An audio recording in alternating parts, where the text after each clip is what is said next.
안녕하세요. 저는 너무나 멋진 아버지를 둔 30대 여자입니다.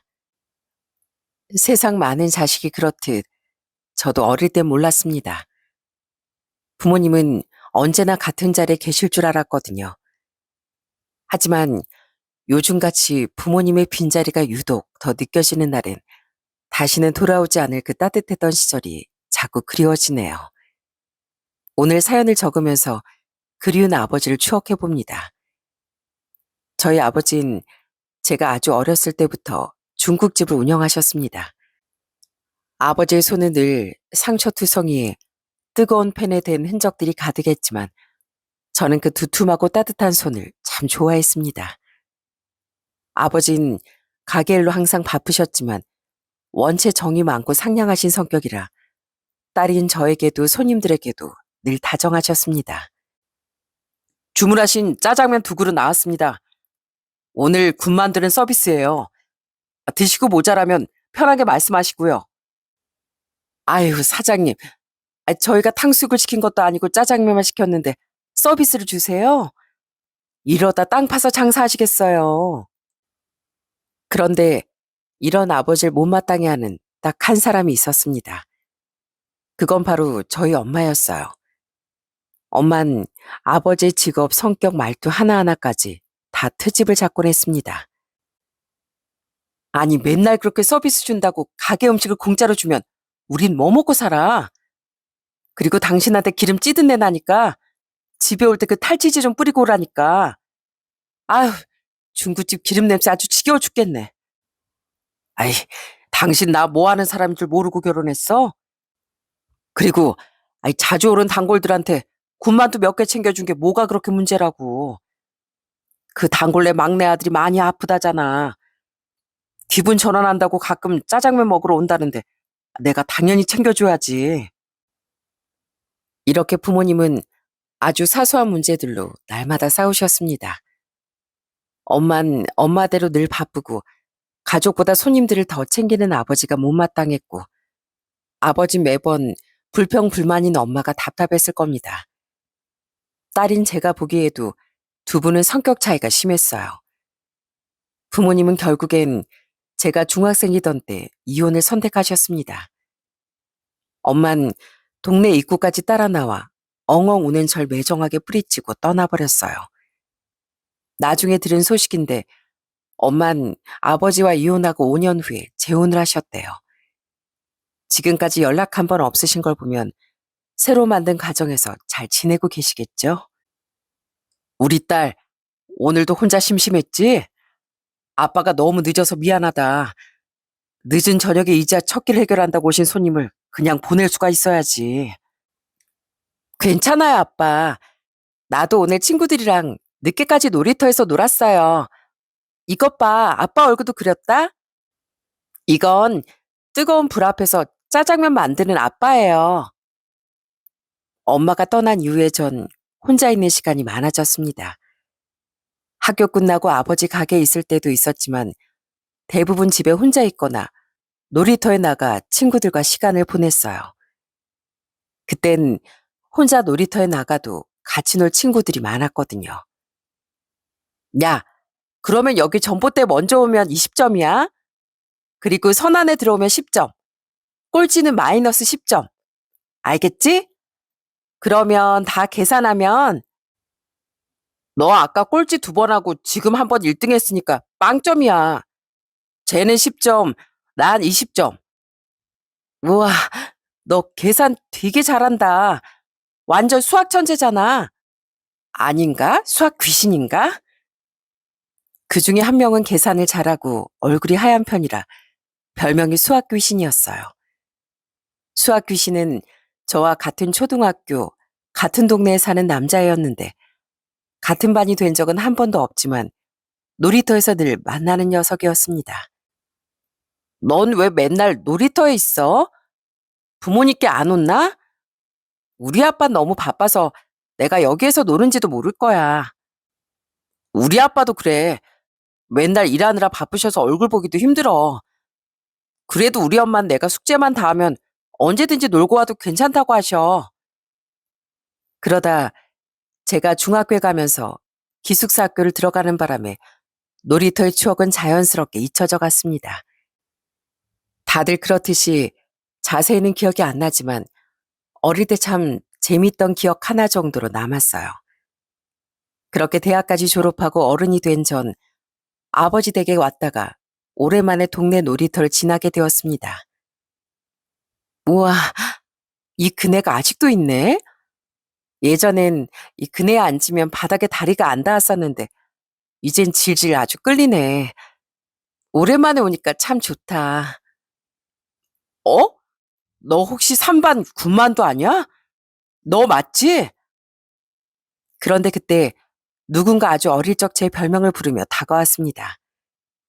전 소풍 갈 때마다 늘 군만두를 싸와서 별명이 군만두 탕수육 이런 것이었거든요. 누구세요? 어? 너 혹시 그 수학 귀신? 너 맞지? 와, 어떻게 여기서 만나니?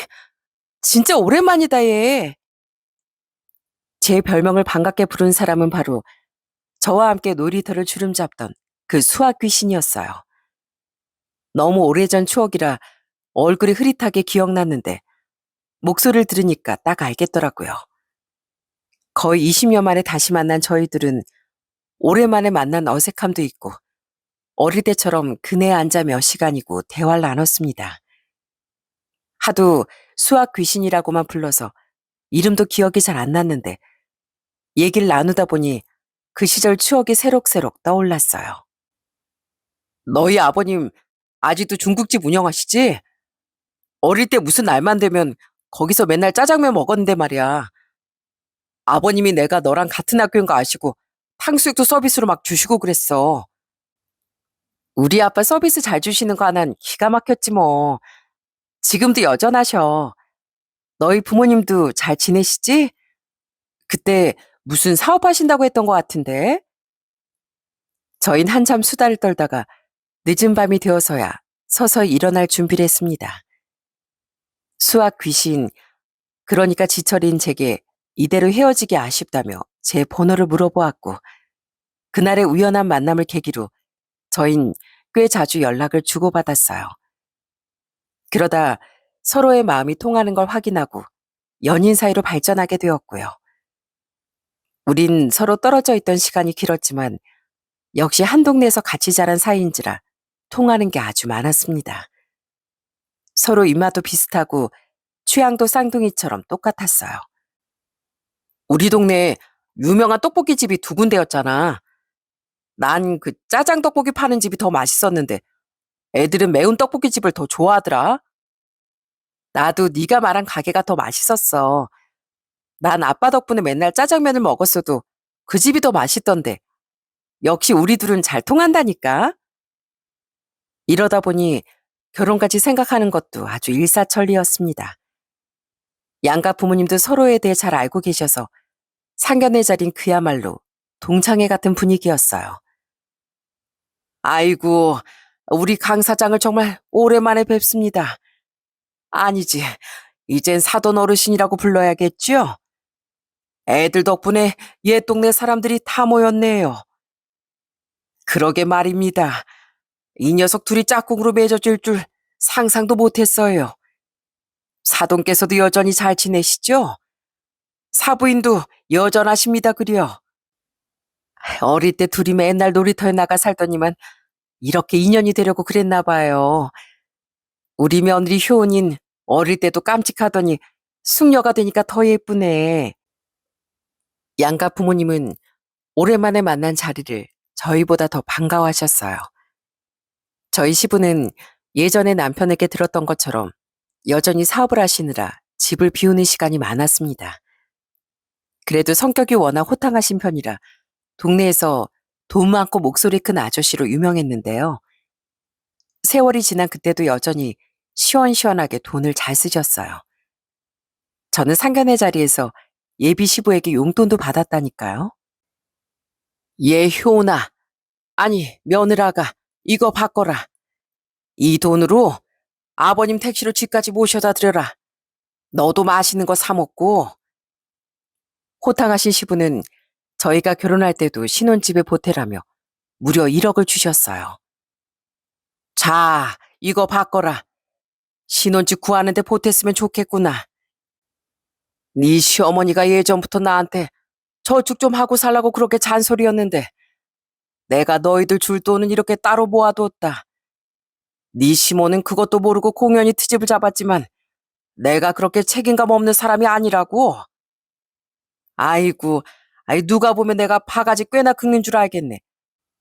새아가, 네 시아버지가 이렇다. 하면 누구보다 잘할 거면서 꼭 먼저 잔소리를 해야 한다니까. 그래도 감사하게 받고 너희 필요한데 기나게 쓰길 바란다. 그때까지만 해도 시댁의 분위기는 화목하고 서로에게 애정이 넘쳤습니다. 남편에겐 동생이 둘이나 있었는데 시동생과 시누이도 어릴 때 가끔 보던 얼굴이라 너무나 반가웠어요. 그때는 남편 뒤만 졸졸 쫓아다니는 코올리게 어린아이들이었는데 이제 키도 저보다 크고 얼굴도 훨씬 어른스러워졌더라고요. 이렇게 결혼하고 5년이 흘렀어도 전 여전히 행복한 생활을 이어갔습니다. 시부도 옛 친구를 만난 것 같아 좋다고 시간 날 때마다 저희 아버지 가게에 가서 술도 한잔하시고 아버지와 담소도 나누시더라고요. 이 시아버지가 정말 재밌는 양반이야. 술도 잘 드시고 노는 것도 어찌나 좋아하시는 줄 알아? 그런 양반이 사업가로 성공하신 것도 대단하다니까. 나한테 틈만 나면 가게 문다고 놀러 가자고 난리시다. 하루 매출은 본인이 책임지신다고. 저번엔 아주 오랜만에 동네 사람들끼리 등산도 다녀왔다. 저희 아버님 진짜 못 말리신다니까요. 그것 때문에 시어머니가 엄청 스트레스 받으셔. 맨날 놀궁님 하신다고. 그래도 뭐, 난 재밌는 아버님이 좋아요. 하지만 인생에 풍파가 없는 사람은 없다고 하죠. 제가 결혼 6년 차가 됐을 무렵 평온했던 저의 결혼 생활에도 큰 위기가 닥쳤습니다. 그때 전 시어머니와 같이 점심을 먹고 있었어요. 제가 어릴 때 엄마 헤어진 탓에 항상 엄마의 빈자리가 그리웠는데 시어머니는 그런 제 마음을 잘 헤아려 주셨답니다. 효은아, 와서 이거 간 좀 봐줄래? 효은이 넌 조금 달게 먹는 거 좋아하잖니. 딱 좋은데 어머님? 하여튼 제 입맛을 제일 잘하시는 건 어머님이시라니까요. 아이고, 사돈어른 들으시면 서운하겠다 얘. 그렇게 시어머니와 다정하게 식사를 하고 있는데 시어머니께 전화 한 통이 걸려왔습니다. 어머님은 평온하게 전화를 받으시다가 벼랑간 자리에서 벌떡 일어나셨어요. 뭐, 뭐라고요? 누가 뭘 팔아요? 아니, 내가 그걸 왜 팔아요? 그게 무슨 말도 안 되는 소리예요? 시어머님은 그러더니 숟가락을 던지듯이 내려놓으시고 곧장 밖으로 뛰쳐나가셨어요. 현관을 나서자마자 시어머니는 경비실로 곧장 걸음을 옮기셨습니다. 경비 아저씨, 혹시 오늘 낮에 우리 집 차 가져간 사람 못 보셨어요? 제 차 아시죠? 갑자기 자동차 등록사업소에서 전화가 왔는데 차를 누군가 명의 이전하고 가져갔대요. 예? 그럴 리가요. 아, 참.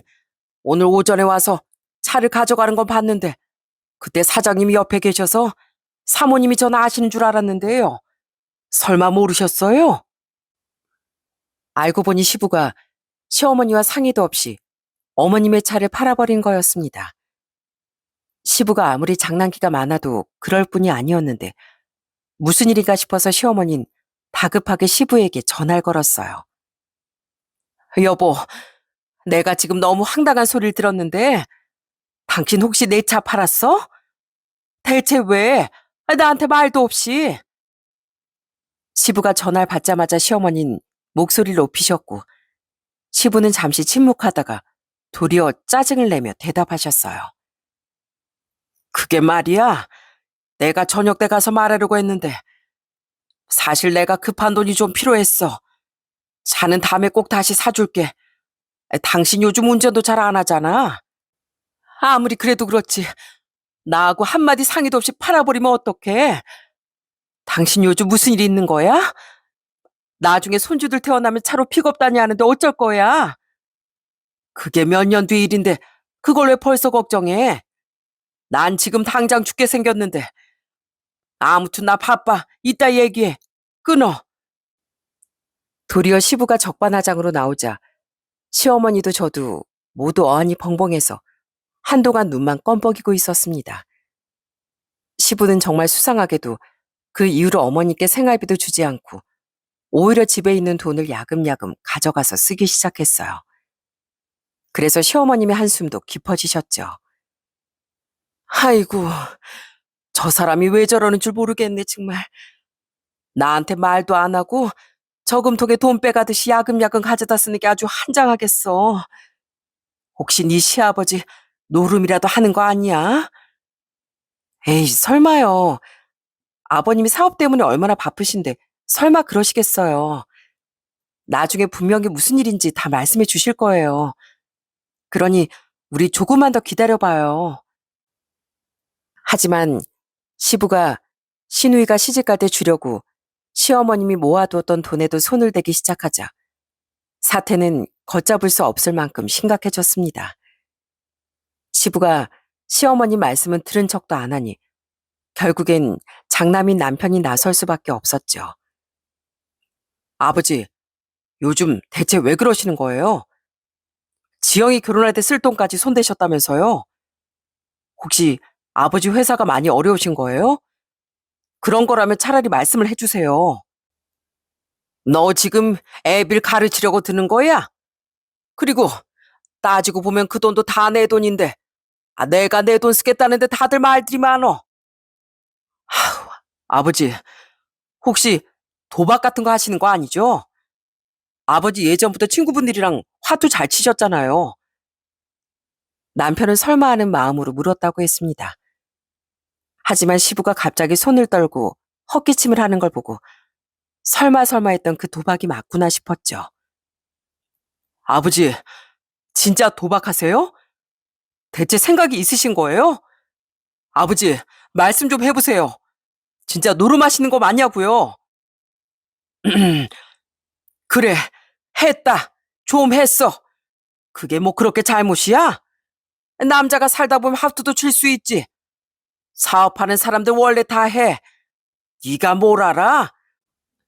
애비가 하투 몇 번 친 거로 아들이 버릇 없이 애비를 쥐잡듯이 잡는 게야? 그게 문제가 아니잖아요. 아버지가 자꾸 집안 재산에 손을 대시니까 그렇죠. 자꾸 이러시면 저도 가만히 안 있을 거예요. 아버지, 집안 재산이 어디다 아버지 건가요? 어머니도 계시고 동생들도 아직 결혼 전이잖아요. 시부는 남편의 성화에 마지못해 다신 안 하겠다고 하셨지만 눈빛만 봐도 다시 또 노름판에 가실 거란 예감이 들더라고요. 시부는 그 뒤부터 가족들 몰래 노름판에 드나들기 시작했고 시어머니와 매일같이 전쟁을 치르셨어요. 당신 어디가? 또 어디 화투판에 가려고? 못 가. 못 나가. 차라리 집에서 놀아. 정 심심하면 내가 대신 집에서 고스톱 쳐줄게. 당신이 좋아하는 피박 멍텅구리도 다 맞아줄 테니까 제발 나가지 마. 제발 좀. 이 사람이 왜 이래 진짜. 거기 안 간다니까. 나 일하러 가는 거야 일. 그래야 당신 좋아하는 돈 벌어 올 거 아니야. 급기야 시부는 시어머니를 옆으로 밀치고 기어이 나가버렸고 시어머니는 매일같이 눈물로 하루를 보내셨습니다. 예전엔 시댁에 항상 웃음이 떠나지 않았는데 어느새 어머님의 얼굴엔 근심이 가득하고 눈 밑엔 꼬뭇하게 다크서클이 내려앉았어요. 시어머니는 밥도 제대로 못 드시고 시부가 또 어딜 갈까 싶어 잠도 주무시지 못했습니다. 하지만 시부는 아랑곳하지 않고 가지고 있던 현금도 다 날리고 주식, 보험, 적금까지 해약해서 고스란히 화투판에 바쳤습니다. 그때까지 시댁의 재산 모든 명의가 시부 앞으로 돼 있었기에 저희가 말리고 싶어도 말릴 수가 없었어요. 나중엔 시댁 아파트까지 내놓았다는 걸 알게 되었죠. 지쳐라. 네 아버지가 완전히 눈이 돌았나 보다. 이 집까지 팔면 난 이제 어디 가서 사니? 이 나이에 나 길바닥에 나앉게 생겼다. 이를 어쩌면 좋아? 어머니, 일단 제가 다시 아버지께 말씀드려 볼게요. 그리고 동생들에겐 당분간 비밀로 해주시고요. 하지만 시부가 시동생에게도 사업 핑계를 대고 무려 8천만 원을 빌려갔다는 소식을 듣고 남편도 이성을 잃을 만큼 화가 났어요. 형, 난 아버지가 회사에 급하게 마가할 돈이 있다고 해서 드린 거였어. 몇 달 뒤에 바로 주신다고. 이제 나 어떡해. 그 돈 내 전 재산이야. 나 결혼하려고 10년 넘게 모은 돈이란 말이야. 근데 그 돈이 아버지 노름하는 데 쓰였다고? 그게 진짜야? 그날 밤 시댁엔 벼락 같은 고성이 오갔습니다. 평생 시부를 믿고 따르던 시동생도 처음으로 큰 소리를 쳤고 시어머니는 이미 울다 지쳐 말도 잇지 못하셨습니다. 시부는 끝내 미안하다는 말 한마디 없이 방 안에 틀어박혀 나오지 않았고 다음날 아침엔 이미 집을 비운 상태였어요. 시부의 잘못된 선택이 온 가족들의 인생을 끝장낼 위기였어요. 그렇게 절 포함해서 다들 뜬 눈으로 며칠을 보냈는데 어느 날 남편에게 정말 충격적인 전화가 걸려왔습니다. 여보쇼, 거기 곽상돈 씨 가족 되시죠? 당신 아버지가 우리한테 돈을 좀 빌려갔어요. 한 5천만 원쯤. 그걸 좀 갚아줘야겠는데 좋게 말할 때 해결하시죠? 남편에게 온 연락은 정말 충격적이게도 사채업자에게 걸려온 전화였어요. 시부는 가족들 연락처도 진작 다 팔아넘기고 5천만 원이라는 큰 돈을 대출받은 거였죠. 사채업자에게 걸려온 전화 한 통으로 안 그래도 엉망이었던 시댁 분위긴 아주 쑥대밭이 되었습니다. 사채업자는 남편 시모, 시동생 신우이한테 차례로 전화를 걸어 무선 협박을 해댔습니다. 아이고, 왜 이렇게 전화들 안 받아? 지금 당신 아버지 도망갔다고 온 가족이 같이 내빼기라도 하려고? 우리가 당신들 집 주소, 회사, 주변 사람들까지 싹 다 알고 있는데 이러면 곤란하지. 요즘 아무리 불법 주심이 없다지만 우린 그 법 위에 사는 인간들이거든. 딱 일주일 줄 테니까 일주일 안에 해결하세요, 고객님. 에? 사채업자들은 딱 일주일을 주겠다며 시한폭탄 같은 경고를 남겼습니다. 결국 모든 가족의 안전을 위해 남은 가족끼리 돈을 모아야 했어요. 시부가 빌린 돈은 5천만 원이었지만 그새 이자가 2,700만 원이나 붙어서 갚아야 할 돈은 7,700만 원이었습니다. 시부는 아예 연락을 끊은 상태였고 시모는 충격으로 거의 쓰러진 상태라서 그 몫은 고스란히 자식들의 몫이 되었죠. 지훈아, 지영아, 이 형이 못나서 미안하다. 아버지가 집도 팔고 도망가신 덕분에 어머니한테 10원짜리 한 장도 남지 않았고 사채업자들이 매일같이 난리니 어쩔 수 없이 우리가 힘을 합쳐서 그 돈을 막아야 할 것 같아. 내가 정말 미안하다, 동생들아. 결국엔 저희 부부가 4천만 원, 시동생이 2천만 원, 신우이가 1,700만 원을 모아서 간신히 시부의 사채 빚을 막을 수 있었어요. 만져보지도 못한 그 큰 돈을 입금하던 날 신우이는 억울하다며 땅을 치고 울었습니다. 나 억울해서 못 살겠어. 왜 내가 아버지 때문에 그 큰 돈을 바쳐야 하는 거야? 난 큰오빠처럼 아버지한테 받은 돈은 하나도 없어. 나 예비 신랑한테도 눈치 보여서 미치겠고 시댁에서 대체 날 뭐라고 생각할지도 무서워. 노름꾼 딸내미한테 아들 장가 보내고 싶겠냐고. 저 역시도 미치고 펄쩍 뛰겠는 마음이어서 그저 우는 신우일 토닥여 줄 수밖에 없었어요. 그렇게 집안 재산을 다 들고 잠적해버린 시부가 나타난 건 그로부터 6개월이나 지나서였어요. 그동안 시모는 살고 있던 아파트에서 나와 정말 작은 연립주택으로 이사했고 시부가 나타나면 바로 이혼하시겠다고 단단히 벼르고 계셨죠. 시어머니는 뻔뻔하게 나타난 시부의 멱살까지 잡으며 따져 물었어요. 당신 대체 어디 있었어? 그 사고를 치고 자식들 앞길까지 막으면서 혼자 어디에 숨어 있었냐고? 미안해. 나도 상황이 너무 안 좋아서 잠시 피해 있었던 거야. 여기저기 피해 다니다가 사돈댁에도 며칠 있었고. 저는 시부의 말을 제가 잘못 들은 줄 알았습니다. 어디 지방에 내려가 있겠거니 했던 시부가 저희 아버지 집에 숨어 있었다니요. 저는 곧장 아버지께 연락해 대체 왜 말씀 안 하셨냐고 따지듯 물었습니다. 아, 사돈이 말씀하셨어? 그게 말이다. 사실 몇 달 전에 우리 집에 오셔서 잠만 채워줄 수 있겠냐고 묻더라고. 그런데 내가 어떻게 사돈을 내치겠냐. 자세한 사정은 묻지도 못하고 그냥 내 집에서 재워드렸지. 괜히 너한테 얘기해봐야 싸움만 날 것 같아서. 근데 대체 무슨 일이 있는 거야? 뭐 심각한 일이야? 아버지, 사실 걱정하실까봐 저도 말씀 안 드린 게 있어요. 사실은 시아버지가 도박에 빠지셔서 집안 재산을 다 끌어쓰시고 지금 시댁 분위기가 완전 쑥대밭이에요. 시아버지 사채업자한테 쫓기다가 아버지 댁에 숨어 계신 거였어요.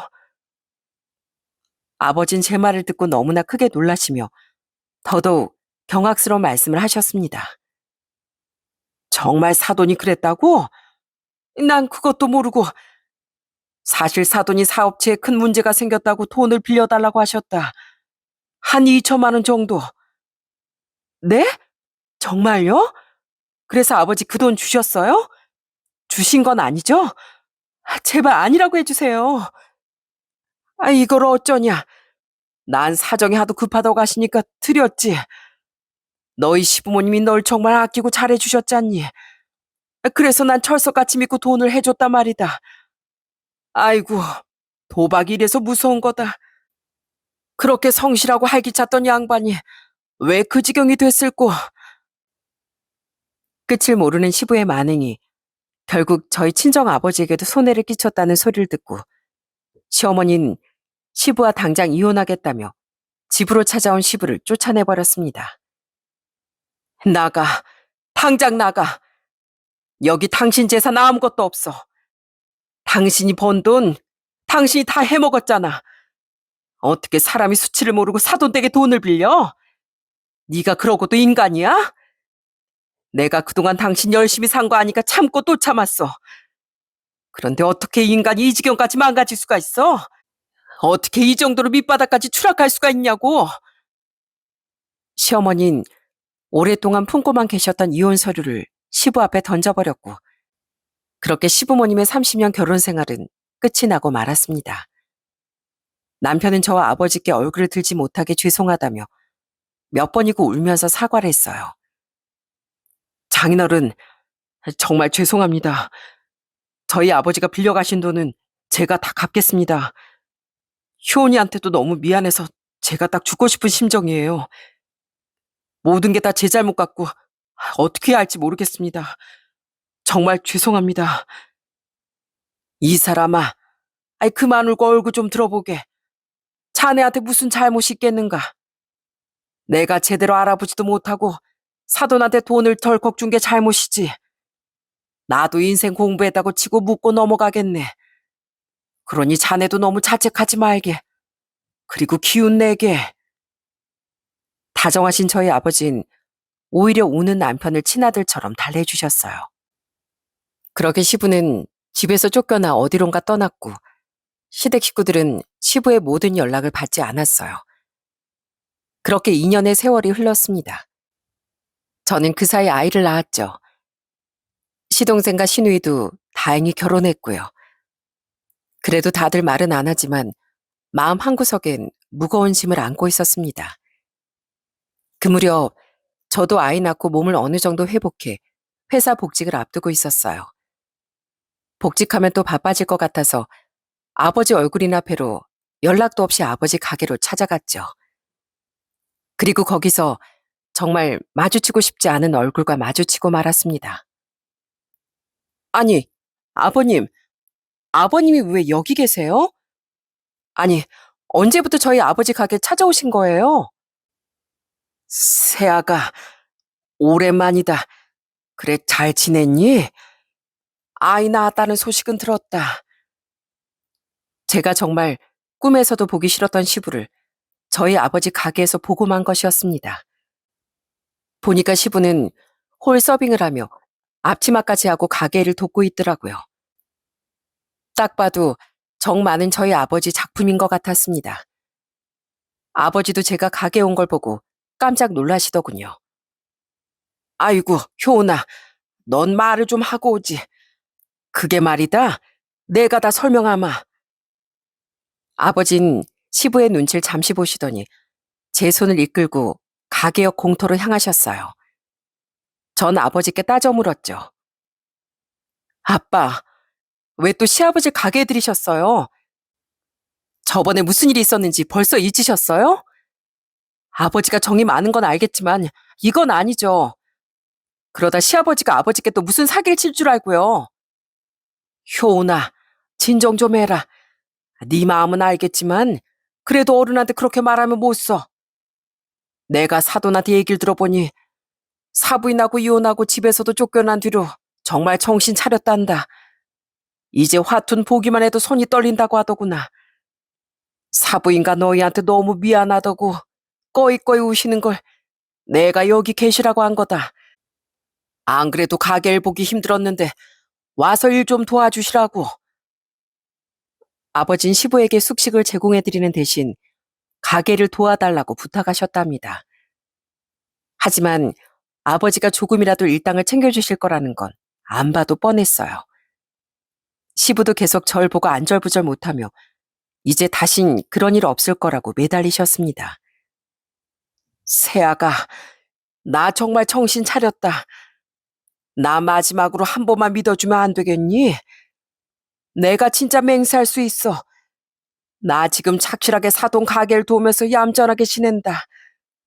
그러니까 네가 지철이하고 애들한테 가서 말 좀 잘해주면 안 되겠니? 그러게 호탕하던 시부가 애절하게 매달리는 걸 보고 전 한숨이 절로 나왔습니다. 이 일을 저만 알고 있을 수는 없기에 남편에게 곧장 이 소식을 전했죠. 남편은 깜짝 놀란 것 같았지만 역시나 저와 같은 심정이었어요. 아버지가 정신을 차리셨다니 다행인데 그래도 난 아버지 말 못 믿겠어. 가족들이 당한 게 좀 많아야지. 솔직히 난 아버지 다시 받아들일 마음 없어. 시동생과 시누이도 이 소식을 알고 난리가 났고요. 시누인 당장이라도 가게로 찾아와 시부에게 따져 묻겠다는 걸 제가 간신히 말렸네요. 그 사람은 더는 우리 가족이 아니에요. 세상에 어떤 아버지가 자식들 돈까지 다 도박판에 쳐박고 내뺀대요. 왜 엄마가 아직도 병원 신세인데요. 그런 사람이 왜 내 아버지예요?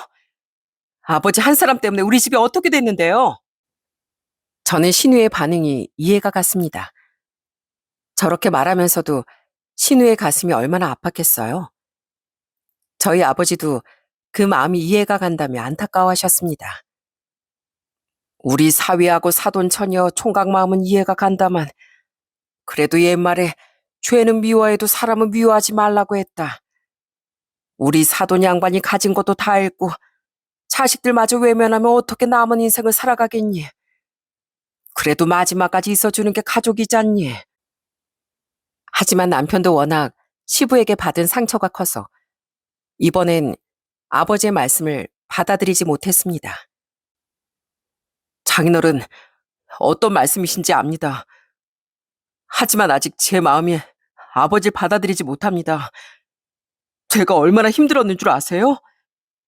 제 어머니 동생들은 얼마나 지옥 같은 시간을 보냈게요. 제 여동생은요, 아직도 걔 시댁에서 눈칫밥을 먹고 있다고요. 친정에 자꾸 돈 빼돌린다고요.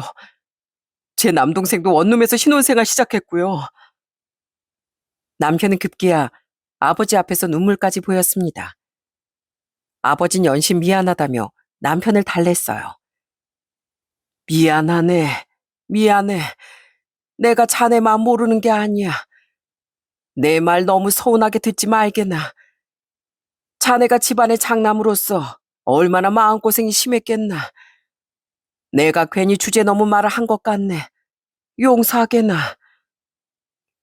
하지만 시부는 이런 아버지의 마음을 짓밟고 정말 인간이라면 하지 못할 짓을 또다시 저지르고 말았습니다. 끝까지 시부의 마음을 헤아려 주셨던 저희 아버지 뒤통수를 치고 달아난 거였죠. 당시 저희 아버진 가게에 현금이 들어올 때마다 한쪽에 모아두시고 주기적으로 은행에 방문하시곤 했어요. 요즘 대부분 카드 결제를 하셔서 가게에 현찰이 많이 없었거든요. 그래도 몇 주간 모으면 그리 적은 돈은 아니었습니다. 집은 그걸 또 어떻게 알곤 가게에 있던 현금 70만 원을 들고 잠적해버린 거였어요. 정말 기가 막힌 일이었죠. 시부는 그것뿐만 아니라 돈을 훔치기 몇 시간 전 아버지께 가부를 좀 해줄 수 있냐고 물었대요. 착한 저희 아버진 순순히 가부를 해주셨고요. 아버진 이 일을 혼자만 알고 끙끙 앓으시다가 결국 저에게 털어놓으셨습니다. 혹시 너희 시아버지하고 연락됐니? 내 전화를 받질 않아서 말이다. 네? 아니요. 당연히 저희랑은 연락 안 하시죠. 근데 무슨 일인데요? 아버님이 또 사고 치셨어요? 그게 말이다. 사실은 사돈이 가게 현금을 들고 사라져버렸다. 내가 너 걱정할까봐 얘기 안 하려고 했는데. 아버지, 그걸 왜 이제야 말씀하세요? 제가 그렇게 뭐라고 했어요? 사람 너무 믿으면 안 된다고 했죠? 시아버지 그 사람 믿을 만한 사람 아니라고 몇 번이나 말했잖아요. 이 일을 어떻게 해요, 진짜. 저는 너무 화가 나는 마음에 괜히 아버지께 크게 화를 내고 말았습니다. 피해자인 아버진 도리어 제게 너무 미안해하시며 곽서방 걱정하니까 말하지 말라고 신신당부를 하셨어요. 그렇게나 사람 좋아하는 아버지도 그 일로 꽤나 큰 상처를 받으신 것 같았습니다. 아버진 며칠간 가게 문도 닫고 혼자 술만 드셨어요. 하지만 언제나 상식을 뛰어넘는 제 시부가 얼마 지나지 않아 또다시 아버지 가게로 찾아왔답니다. 사돈, 가게 문을 왜 며칠 닫으셨어요? 찾아와도 안 계시길래 저번엔 제가 너무 급해서 말씀도 못 드리고 그런 짓을 저질렀습니다. 정말 죄송한데 혹시 50만 원만 빌려주실 수 있을까요? 제가 돈을 딸 흐름을 타고 있었는데 자금이 부족해서 멈췄어요. 이번에야말로 만회해서 그동안 사돈에게 진 빚을 한 번에 다 갚겠습니다. 제발 정신 좀 차리세요, 사돈. 내가 그동안은 우리 딸에게 잘해주신 것도 있고 바쁜 아빠 곁에서 엄마 없이 자란 우리 딸을 친부모처럼 잘 돌봐주신 게 감사해서 계속 챙겨드리고 있던 겁니다. 제가 호구가 아니에요.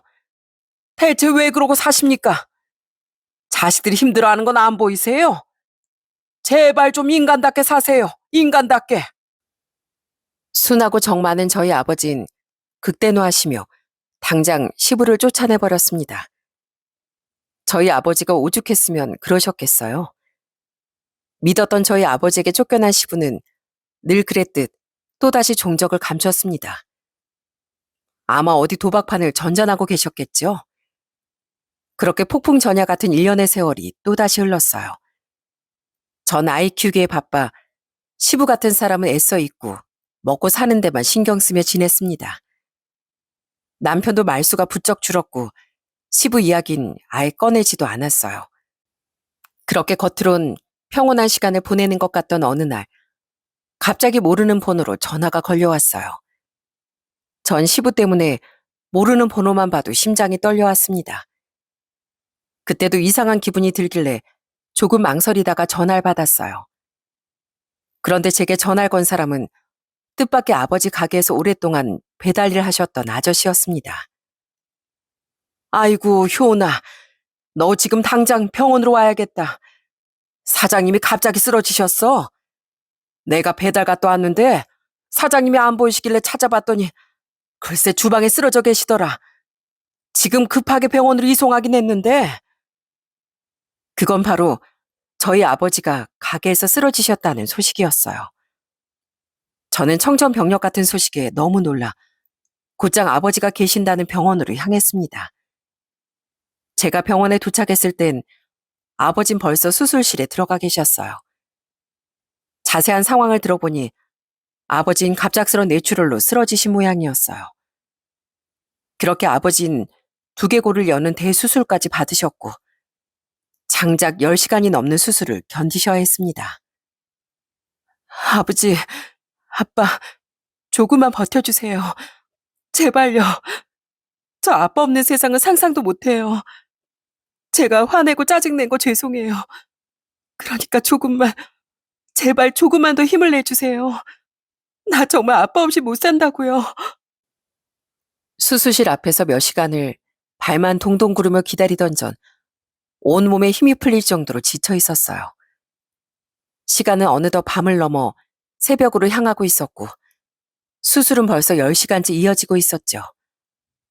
그러던 그때 수술실의 문이 열리더니 기다리던 아버지 나오질 않고 의사 선생님이 무거운 표정으로 걸어 나왔습니다. 강상진 씨 보호자분, 저희가 정말 최선을 다했지만 전 그 순간 눈앞이 깜깜해졌어요. 귀에선 삐 하는 이명 소리가 들려왔고 의사의 목소린 멀리서 희미하게 들려왔어요. 환자분께서 출혈이 너무 심했고 뇌압 조절이 되지 않아서 결국 심정지가 와서 끝내 회복하지 못하셨습니다. 죄송합니다. 아니에요. 아빠, 제발 아니라고 말해주세요. 아니야, 그럴 리가 없어. 절대 아니야. 전 무릎이 꺾여서 바닥에 털썩 주저앉고 말았습니다. 하지만 제가 할 수 있는 일은 그저 허느끼며 허무하게 아버지를 떠나보내는 것뿐이었어요. 그동안 과로를 하시긴 했지만 담배도 안 하시고 운동도 열심히 하셨던 아버지가 어떻게 이렇게 허무하게 제 곁을 떠나실 수 있을까요? 저는 오죽했으면 차라리 아버지가 암이나 다른 병으로 투병하셨다면 더 나았겠다고 생각했어요. 그랬으면 그래도 이별의 인사를 나눌 시간이라도 있었을 테니까요. 저는 너무나 갑작스럽고 비통한 이별 앞에서 이때까지 아버지께 뭘 해드린 게 아무것도 없다는 걸 깨달았습니다. 이 불효막심한 딸은 뒤늦은 후회만 할 뿐이었어요. 아버지, 뭐가 그렇게 급하셨어요? 제가 매번 투정만 부리고 짜증내서 그게 그렇게 힘드셨던 거예요? 그래서 효도 한 번 못한 절 두고 이렇게 가시는 거예요? 보고 싶어요, 아버지. 며칠 전에 아버지를 봤던 게 다 꿈 같아요. 못난 딸은 이렇게 아버지를 보내고 나서야 큰 벌을 받네요. 저와 마찬가지로 남편과 시댁 식구들도 모두 큰 충격을 받고 쉽게 아버지를 떠나보내지 못했습니다. 하늘에서 천사 같은 저희 아버지가 그렇게도 급하게 필요했던 걸까요? 평생 일밖에 모르던 아버지, 언제나 친절하고 따스했던 아버지. 그래서 그게 누구든 사랑을 베풀었던 저희 아버지. 저는 사연을 쓰는 이 순간에도 아버지가 너무나 보고 싶습니다. 장인어른, 저같이 부족한 게 많은 사위를 친아들처럼 안아주시고 다정하게 대해주셔서 정말 감사했어요. 제겐 장인어른이 친아버지 같고 언제나 기댈 수 있는 든든한 존재셨습니다. 죄송합니다. 그리고 사랑합니다, 아버님. 아버지와 이별이 너무 갑작스러워 아버지가 머물던 모든 것을 정리하는 것도 너무나 어려운 일이더군요. 아버지가 평생 일하시던 가게, 아버지의 집, 아버지의 모든 곳에서 많은 추억과 따스한 기억이 고스란히 남아 있었으니까요. 그래서 아버지 장례가 끝나고 몇 주가 지나서야 아버지 집을 매물로 내놓게 됐습니다. 당시에 전 서울에 살고 있었고 아버지 집은 남양주에 지내고 계셨던 거라 마음이 아프지만 집을 처분해야 했거든요. 그렇게 부동산에 아버지 집을 내놓고 또 한참이 흘렀습니다. 그러다 어느 날 정말 깜짝 놀랄 만한 전화를 받게 되었어요.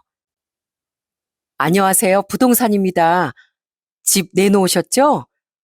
아까 세입자분들과 집을 보러 갔었는데, 그게 말이죠. 집안이 아주 난리가 나 있더라고요. 평소에 아버지가 워낙 깔끔하신 성격이기도 했고, 저희가 아버지 장례 끝나고 유품 정리를 하면서 집을 깨끗하게 치워둔 상태였거든요. 그런데 부동산 아주머니는 집이 난장판이라며 당장 가보라고 하시더군요. 저와 남편은 깜짝 놀라 바로 아버지 집으로 향했어요. 그리고 떨리는 손으로 비밀번호를 누르고 들어갔는데 경악스러운 집안 풍경에 뒤로 나자빠질 뻔했습니다. 저희가 공들여서 치워놓은 집은 돼지우리 저리 가라 싶을 만큼 완전히 엉망이 돼 있더라고요. 바닥엔 담배꽁초가 널려 있었고 거실엔 쓰레기 봉투며 음식 찌꺼기까지 굴러다녔습니다. 이게 대체 무슨 일이야? 왜 우리 아버지 집이 이렇게... 혹시 도둑이라도 들었나? 여보, 어떻게 누가 몰래 들어와서 살았나 봐. 이 정도로 집을 어지르고 간 걸 보면 틀림없이 또 나타날 거야. 어떤 놈인지 내 손으로 잡아야겠어. 이 집이 어떤 집인데. 아휴. 남편과 전 잠복까지 서며 대체 누가 아버지 집에 무단 침입을 한 건지 지켜보기로 했습니다. 그리고 한참이 지나 밤이 되자 누군가 더러운 행색으로 아버지 집 비밀번호를 누르는 걸 목격하고 말았어요. 남편은 그 즉시 달려가 그놈의 뒷덜미를 잡았습니다. 너 이 자식! 누군데 감히 우리 장인어른 집에... 어? 아버지!